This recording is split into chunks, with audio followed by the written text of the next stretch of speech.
Je pense que c'est important d'être à la fois proche de sa parole et proche du Dieu de la parole.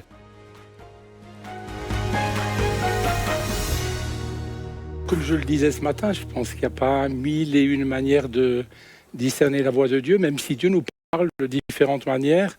Mais je pense que la manière essentielle dont il nous parle, c'est la parole de Dieu.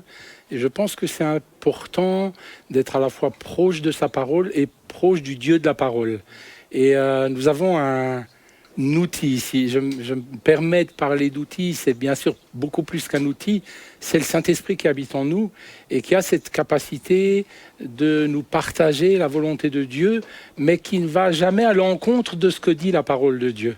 Donc pour moi aujourd'hui, beaucoup de gens malheureusement réagissent en fonction de leurs propres désirs, de leur propre volonté, peut-être face à des souffrances qu'ils vivent, et je comprends, ça peut être légitime, mais beaucoup de personnes réagissent en fonction de ça, mais plus en fonction de ce que Dieu dit dans sa parole. J'entends beaucoup de choses au travers de la crise que nous vivons, mais qui ne sont absolument pas vérifiables dans la parole de Dieu et qui partent dans tous les sens.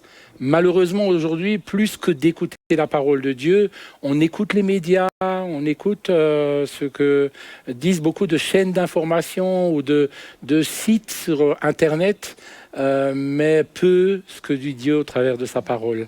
Et je crois que c'est sa parole que Dieu utilise aujourd'hui pour nous permettre de connaître sa volonté. Tu parlais tout à l'heure de Moïse, qui à un moment s'est bien sûr rebellé à Pharaon, mais parce que Moïse savait quelle était la volonté de Dieu. Il l'a rencontré comme le Dieu d'Abraham, d'Isaac et de Jacob. Et à partir du moment où Moïse savait quelle était la volonté de Dieu, eh bien sûr, il n'a eu de cesse que de vouloir accomplir la volonté de Dieu. Néanmoins, il a eu beaucoup de respect pour Pharaon. Il est venu une première fois, une deuxième fois, une troisième fois, etc. Vous connaissez l'histoire des 10 plaies d'Égypte.